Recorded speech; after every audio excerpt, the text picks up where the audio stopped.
예, 안녕하세요. 오늘 2월 15일 수요일입니다. 오늘 참 제가 이런 것까지 알기는 참 어렵지만 어쨌거나 그 검찰의 직권남용, 검찰들이 막강한 힘을 휘둘렀던 이런 사건이라 제가 나중에 중간쯤부터 아마 관심을 가지고 좀 봤어요. 원래 오늘 이제 재판에서는 이규원이라는 과거사 진상조사단의 파견 검사, 그 다음에 차규건 법무부 출입국 본부장, 이 사람 민변으로 있다가 문재인 정부 들어와서 뭐 영전이랄까 아마 하여튼 생각지도 않게 법무부로 들어갔어요. 법무부. 그래서 인천의 출입국에서 본부장을 한 사람이에요. 네, 이 사람하고 이광철 민정비서관, 이 세 사람이 재판을 받았었고, 그 다음에 이성윤 중앙지검장을 했었고, 이 사건이 일어났을 때는 대검찰청 반부패 수사부장으로 있었던 이성윤이가 따로 혼자서 재판을 받았어요. 그런데 이제 이 재판은 결론은 사실 제가 봤을 때는 이 사람들은 전부 다 문재인 정부 쪽, 추미애 장관 들어왔을 때 그쪽으로, 근데 이제 윤석열 한동훈 쪽하고 좀 반목 관계가 되는 그런 관계로 돼 있었던 거예요. 전체적으로 보면은 이제 문재인 정부 들어와서 과거에 검찰들이 직권을 남용한, 검찰들이 힘을 함부로 휘둘렀던 그런 거를 조사하라고 과거사위원회를 만들었어요. 하여튼 좌파든 이런 거 좋아요. 검찰 과거사위원회를 만들어서 옛날에 검찰들이 봐주기를 했다든가 아니면은 너무 좌파들이 봤을 때는 이상하게 판결한 그런 재판을 이제 보라고 한 거예요. 그래서 그 중에 이제 김학의 씨의 뭐 옛날에 그 성 문제도 있고 뇌물을 받았다는 것도 있고 이거하고, 그 다음에 그 용산 참사, 옛날에 그 용산 쪽에 뭐 재개발될 때 막 사람들 뭐 이렇게 좀 뭐라고 하지, 분신 자살하고 한 사건이 있어요. 그런 거, 또 뭐 장자연 사건, 그 다음에 또 이거는 뭐 이 버닝썬 사건은 뭐 문재인 정부 들어와서 생긴 건데 여기에 관련된 거를 다시 조사를 하라고 해서 과거사위원회를 만들었어요. 검찰청에. 그래서 이제 김학의 씨를 이제 조사를 해야 되는데, 사실 김학의 씨는 박근혜 대통령 정부 들어와서 첫 번째로 뭐 법무부 장관까지는 안 되고 차관으로 임명됐다가 접대 이런 문제가 생겨갖고 일주일 만에 이제 그만두면서 이 사람에 대한 조사가 들어갔는데 그게 이제 2013년이 됐죠. 그러면서 이제 뭐 검찰들이 같은 검찰 출신이었다고 해서 뭐 봐주기를 했다 이렇게 갖고 이제 문재인 정부 들어와서 이걸 다시 조사하라 이렇게 된 거예요. 그래서 이제 이제 김학의 법무부 차관, 옛날에 사실 일주일밖에 안 된 이 사람에 대한 조사를 이제 해야 되는데, 그 2019년 18일 날 이제 그때 과거사위원회를 만들어 놓고 조사를 하는데, 그렇게 이제 뭐 확실하게 범죄가 이제 드러나지 않고 정리가 좀 안 된 상황이에요.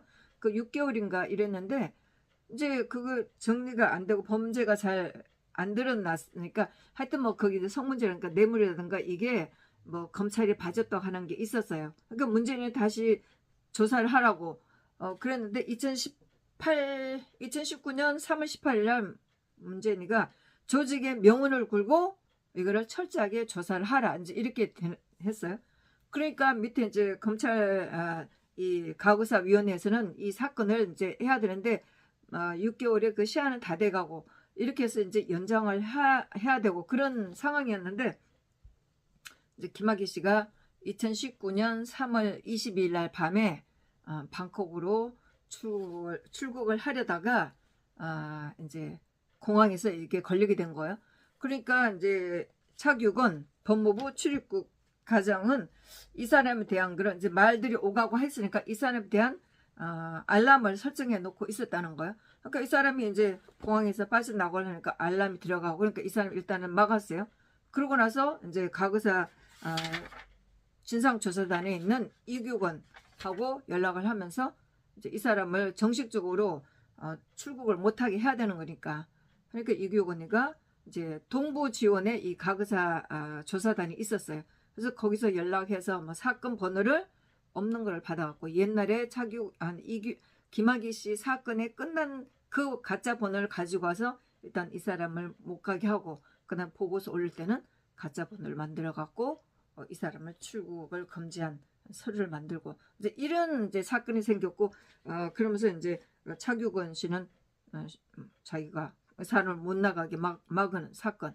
그리고 근데 그날 저녁에 어떻게 이제 이 사람을 출국을 못하게 했나 하는 것이 이제 청와대의 유광철 민정 비서관하고 어떻게 연락이 됐나 이런 걸 하는데 사실 재판을 보면서도 제가 이제 처음부터 잘 안 받기도 하고 잘 모르겠지만은 근데 이규원하고 이광철하고는 뭐 친구라고 친구 사이라고 하는데 법정에서도 보니까 이규원이가 한번 이렇게 증인으로 피고인인데 신문을 받은 적이 있어요. 그러니까 이제 중간에 이광철이가 이규원한테 막 혼내더라고요. 야 그런 식으로 말하면 어떡하냐 그래서 막 혼내는 장면도 보기도 하고 그랬는데 어쨌든 그날 2019년 3월 22일 날 밤 그 12시가 다 되는 그 사이에 차규근이가 이 사람 못 나가게 했고 서류를 만들어서 이 사람을 정식적으로 못 나가게 자기네들끼리는 하여튼 가짜 서류를 만들어서 김학의 씨를 못 나가게 한 그 사건이 일어나서 2019년 3월 23일 뭐 새벽으로 넘어가고 근데 뭐 이제 일단은 이 사람 김학의 씨는 이제 나가지를 못했었어요. 그러고 나서 이제 난리가 나니까 공항에 막 기자들이 몰려오고 그래서 김학의 씨는 나가지 못하고 막 기자들이 몰려오니까 나가지 못하고 새벽 5시에 이렇게 나가게 되고 그런데 사건들이 막 기사에 나오고 그랬어요. 그런 거는 우리가 이제 잠잠히 봤지만은 그게 이제 기사 사건이다 이런 거는 또 모르고 있으니까 그래서 그런 거를 이제 재판을 전부 다 오늘 선고가 났는데 재판 이제 제가 몇 번 이제 들어갔는데 이게 이제 엄청난 그 검사들의 옛날에 김학의 씨 사건은 문재인이 봤을 때는 옛날에 검찰들이 검사가 검사를 봐주기로 한 이런 검찰 조직을 검찰을 개혁하기 위한 그런 핑계를 댔는지 모르지만 하여튼 그 옛날에 같은 검찰이고 봐준 거라 하면서 조사를 하라고 그랬는데 이제 그랬는데 하다 보니까 이 사람을 불법으로 출금을 금지하게 된 이 사건이라 검찰이 이제 검사들 피고인을 두고 재판을 하는 그런 피고인이 검사고 또 이쪽이 검찰이고 근데 이제 검찰 조직에서 일어난 일이기 때문에 증인들도 검사들로 나오는 그런 거였는데 뭐 제가 봤을 때는 꽤 괜찮은 엄청 힘 있는 그런 증인들이 많이 나왔어요. 문무열 그다음에 권오수 또 법무부 차관 이런 사람들도 굉장히 좀 많이 나왔어요. 그리고 검사들도 중간에 많이 나왔는데 제가 이렇게 본 증인들은 특히 문무일 전 검찰총장 그리고 박준영 검사 이 사람은 당시에 검사였다가 나와서 지금 변호사를 하고 있어요. 전부 다 이건 검찰이 너무 잘못한 거다. 김학의 씨가 당시에 피의자도 아니고 아무것도 아니었는데 이 사람을 그렇게 긴급으로 출국을 못하게 한 거는 위법한 거다. 특히 문무일 전 검찰총장은 어떤 일이 있어도 설사가 이 피의자라든가 참고인이라든가 이런 사람들이 죄가 있다고 해도 그게 법 테두리 내서 해야지 이렇게 한 거는 잘못한 거다라고 굉장히 아주 강하게 어필을 했고 또 노트나 컴퓨터는 다 있을 텐데 다른 사람들도 나와서 전부 다 이건 잘못했다고 얘기를 했어요. 제가 본 그 증인들은 그랬는데 오늘 선고에서는 결론은 이 서류를 만든 거 이규원 이 사람만 4개월을 주면서 그것도 선고유예 이렇게 하는 거였어요. 법정에서 이제 이규원 씨가 이게 징계 정도 사유가 되지 이게 무슨 기소감이 되냐 이렇게 어필을 하는 장면도 많았었는데 그러나 증인들도 나와서 전부 다 이거는 이거는 굉장히 심하게 인권을 유리한 거다. 그렇게 그 사람을 긴급으로 막무가내로 이 사람을 출입을 출국을 못하게 할 그런 사유는 없었다. 이런 얘기를 했었고, 뭐 재판 과정에서 이 사람들 얘기는 사실 저도 보면서도 좀 느끼긴 해요. 이 사람이 출국을 하는데 만일에 안 막았으면 이 사람이 외국으로 나가서, 물론 뭐 김학의 씨는 뭐 친척 뭐 지인 집에 방문하려고 했었고, 이게 왕복 비행기 티켓으로 나갔다 이렇게 얘기하지만은 또 이제 뭐 서로 또 다른 면으로 이렇게 본다면은 출국을 해서 안 들어올 수도 있을 거라는 생각을 저도 하면서 재판은 봤었어요. 그리고 피고인들도 어쨌든 나가는 걸 막아야 되는 거고, 뭐 오늘 법정에서 얘기가 만일 그 사람이 출국하는 거를 막지 못했다면 직무유기가 됐을 거다 이런 얘기도 나왔는데, 결국은 이제 판사는 그런 걸 다 얘기를 하면서 이 사람들이 직권남용한 게 없다는 결론을 내렸는데, 처음에 사실 이 선고를 할 때 굉장히 좀 판사가 또 강하게 얘기를 했어요. 근데 이제 뭐 제가 지난번에 그 세월호 특별조사위원회 할 때도 굉장히 판사가 강하게 했다는 얘기도 했는데, 저만 그렇게 느낀 게 아니고 조대한 변호사도 느꼈다고 저랑 나가서 얘기를 했거든요.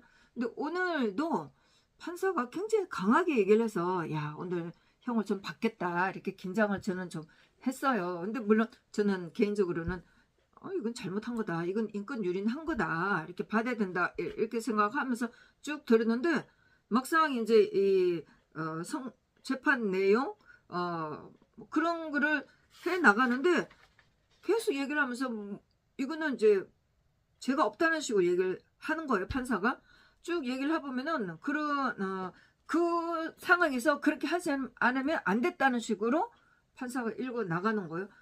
너무 저는 당황스럽고, 나중에 다 들으니까 이건 판사가 굉장히 이것도 어떤 성향에 치우쳤다 이런 느낌을 받을 수밖에 없다는 생각이었었어요. 근데 이제 이게 워낙 이 검사들이 이쪽 피고인인 검사들을 뭐라 세운 것도 있지만은, 실제로 이승윤이가 최근에도 나왔고 윤석열을 굉장히 비난하는 그런 인터뷰를 하고 그랬었잖아요. 그래서 제가 그걸 짧게 올리기도 하고 그랬는데, 그러니까 윤석열이가 굉장히 이 프레임 싸움을 한다. 그리고 이제 2019년도 윤석열이가 7월 달에 검찰총장이 됐었고, 이성윤 대검찰청 반부패 수사 부장이었지만은, 이 사람은 2020년 중앙지검장이 된 거거든요. 근데 이때쯤에는 윤석열하고 추미애하고 굉장히 반목이 심한 그런 상태였는데, 이 사람은 뭐 추미애가 임명을 했기 때문에 이쪽은 뭐 추미애 라인 이쪽으로 이렇게 됐었죠. 그런 상황으로 굉장히 이렇게 그 윤석열이가 검찰총장 되면서 조국이가 법무부 장관 되면서, 그때부터 이제 막 이 대한민국이 엄청 어지러운 상황이, 물론 그전부터 됐지만은 조국이가 법무부 장관 되면서 법무부 장관이 될 수가 없다고 우리도 항의를 했고, 또 윤석열도 뭐 그걸 반대하면서 굉장히 엄청난 혼란한 상황이 됐고, 그래서 이제 그 윤석열 대 이성윤 추미애 쪽 라인과 어떤 이렇게 막 검사 조직에서 난리가 났다는 그런 느낌을 저도 굉장히 많이 받았고, 제가 이제 그전에도 뭐 이 사람도 알만한 변호사예요. 그 사람이 이 사람이었을 거예요, 아마 제가 듣기에로. 근데 그 사람도 이제 그런 얘기를 했어요. 이제 사법농단이라는 이런 재판을 벌여지니까 거기에 제가 어제 이렇게 그저께 발견한 그 좌파들이 이 사법농단이라고 하는 그 재판에 판사들 기소한, 거기 29명을 기소를 했는데, 실제로 재판받는 그 판사들은 14명인데 거기에 걸려든 판사들, 조사받은 판사들이 뭐 100명이 넘는 이런 판사들이 막 초토화되는 그런 상황이 됐었거든요. 그러니까 이제 판사들 쪽에서는 이 사법농단에 관련된 검사들이 나중에 나가서 변호사가 돼서 사건을 가지고 법원에 오면 가만두지 않겠다라는 말을 했다는 그런 얘기를 들었어요. 그래서 제가 봤을 때는 최근에 나오는 선고들도 너무나 이상하고, 이게 이 판사들이 아니면 또 이 검사들이 이게 윤석열하고 무슨 적대적인 관계 뭐 이런 게 아닌가라는 생각이 들어갖고, 제가 글을 쓸 때도 굉장히 강하게 썼는데 그런 느낌을 제가 지워버릴 수가 없다는 거예요. 어? 어, 뭐 윤석열은 검사였으니까 그 뭐 검사 측하고 그 이제 사법농단하면서 판사들을 재판을 하고 기술하고 재판받게 하고 뭐 분위기가 엄청난 이제 판사들을 막 조사하고 막 이랬으니까 제가 그 임종원 법원 행정처 차장 이 사람도 자기가 뭐 판사 그 법원에서 한 30년인가 이렇게 근무를 했다는 사람인데 아침에 검찰이 5시인가 6시에 막 들이닥쳐서 막 집을 홀라당 뒤지고 하니까 이 판사를 했던 이 사람도 굉장히 막 두려워했다는 그런 느낌으로 재판에서 법원에서 얘기를 한 적이 있었어요. 저희가 이제 검사들이 막 뒤지고 하니까 할 수 없이 이제 부엌에 가서 막 뒤질 때 부엌에 나가서 이렇게 팔짱을 끼고 뭐 보고 있었다 이런 얘기도 하더라고요.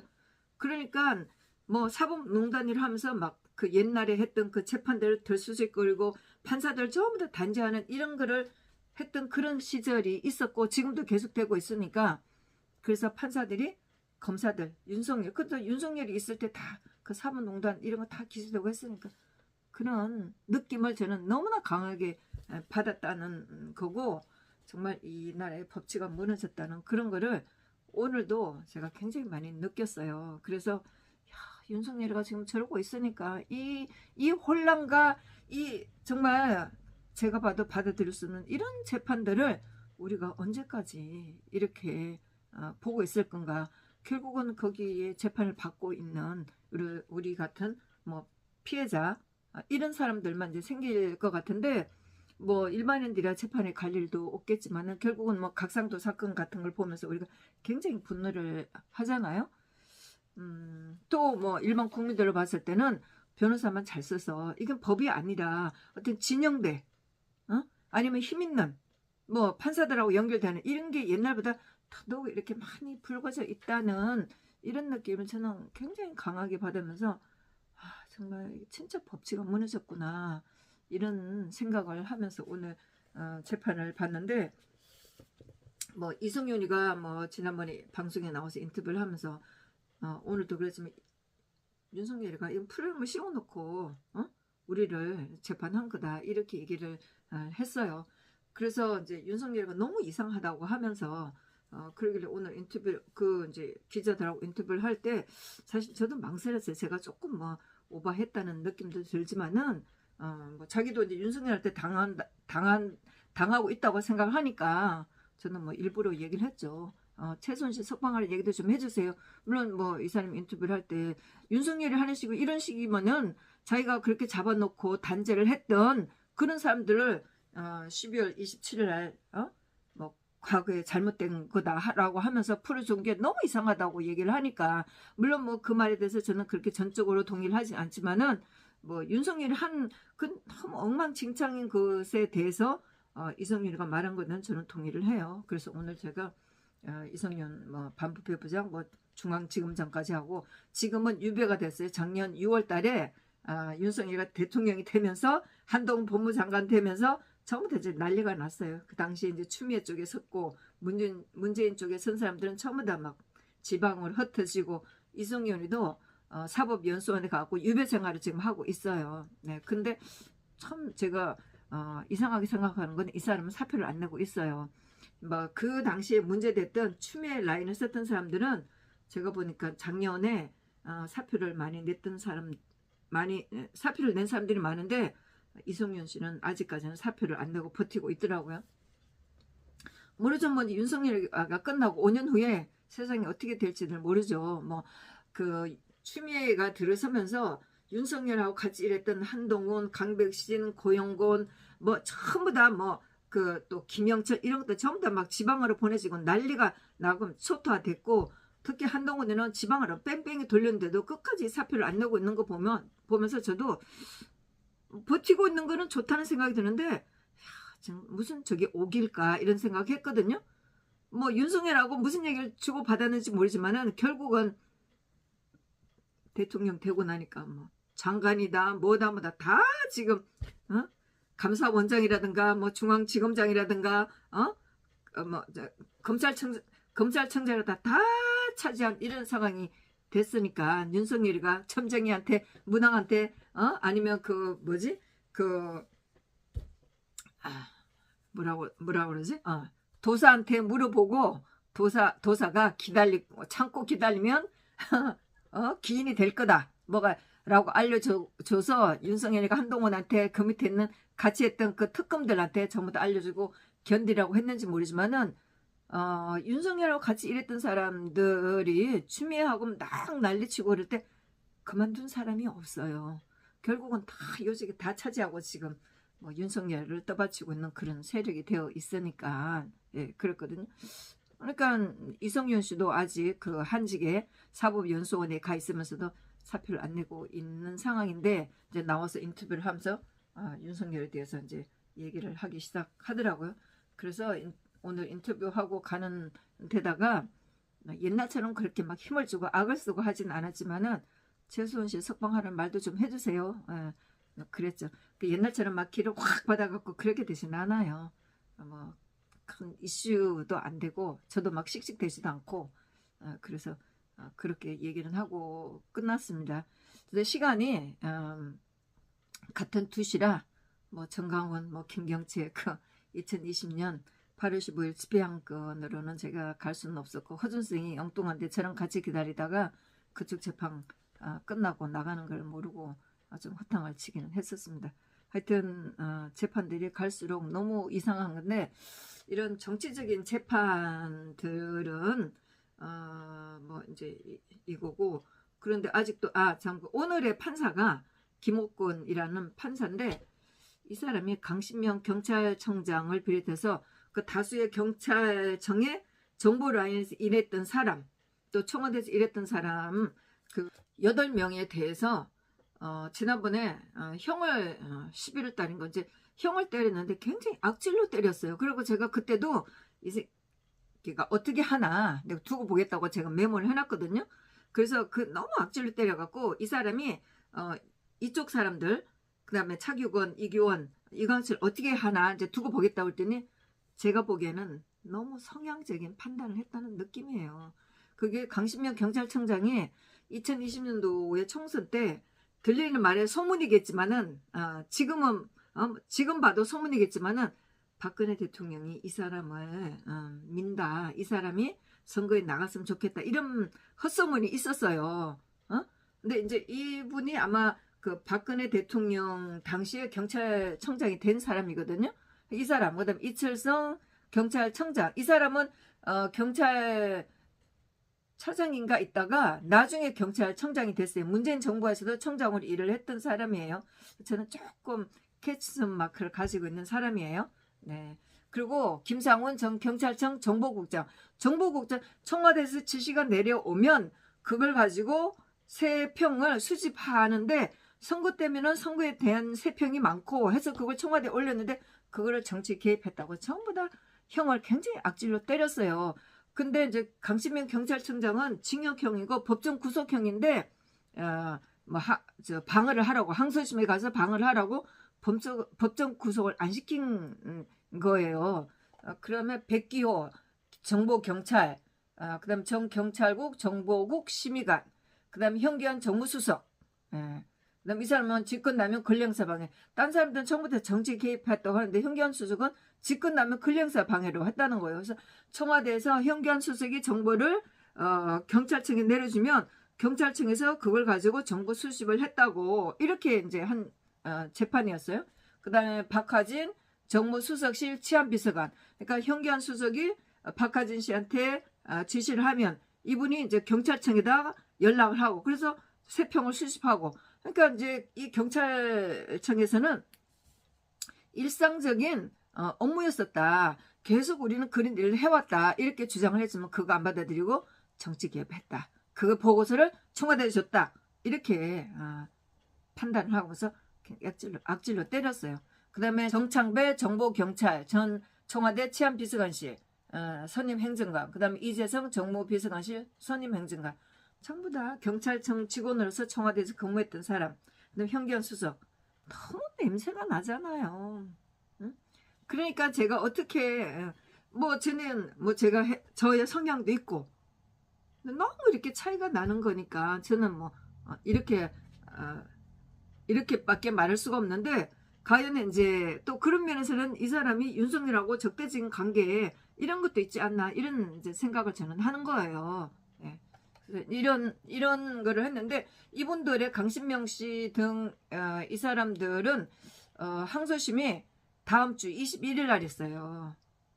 뭐 3시 반이니까 좀 간단하게 뭐 이제 끝나고 준비 기일 왜 항소를 했나 뭐 이런 거 하고 이제 끝내겠죠.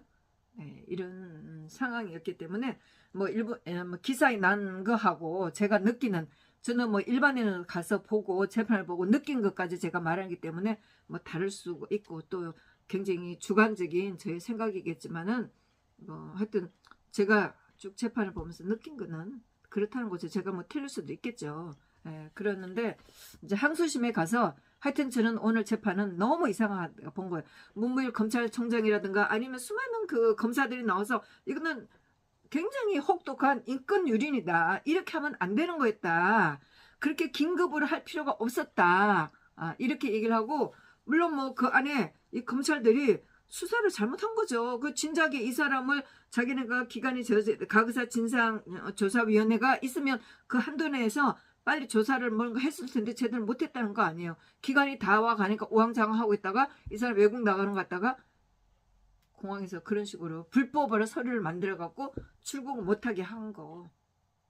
그리고 사실 뭐 정말 외국으로 나갔다 한들 뭐 수사 해외 쪽하고 수사 공조 체계도 있고 뭐 인터폴도 있고 하는데 못 잡아오겠어요? 물론 뭐 약간의 그거는 시간도 있고 뭐 불편스러운 건 있지만 그거 못 하겠어요? 뭐 어쨌든 너무나 검사들의 행포였다는 생각이고 문재인이는 과거에 검찰들이 만행을 했던 그런 거를 잡으라고 이걸 잡아보라고 검찰이 이 사람이 또 김학의 씨가 이제 검찰 출신이니까 검찰이 검찰을 봐준 게 아닌가 하고 조사를 해보라고 했지만 결국은 이 사람 불법으로 출국을 못하게 한 이 사건은 도리어 너무나 심하게 한 인권윤리라 굉장히 사건이 컸었고 그런 이런 엉망진창이 된 이런 사건이 됐는데 이 검찰들도 얘기를 했어요. 굉장히 잘못했다고 하고 그리고 이제 이 재판에 증인으로 나온 한 사람한테도 그런 얘기를 했어요. 이 사건을 조사를 해서 김학의 씨 사건을 조사를 해서 과거에 검찰들이 얼마나 나쁜 일을 했나 이런 걸 조사를 해갖고 검찰 개혁하는데 쓰려고 하지 않았나 이렇게 묻기도 한 거예요. 결국 뭐 이게 뭐 공수처 만드는 이런 걸로 하려고 하지 않았나 이런 얘기도 나왔기 때문에 검찰 조직이 엉망진창이 된 이런 사건이 돼버린 건데 그게 또 판사가 한술 더 떠서 또 너무나 이렇게 황당한 판결을 내렸다는 그라는 게 제 생각입니다.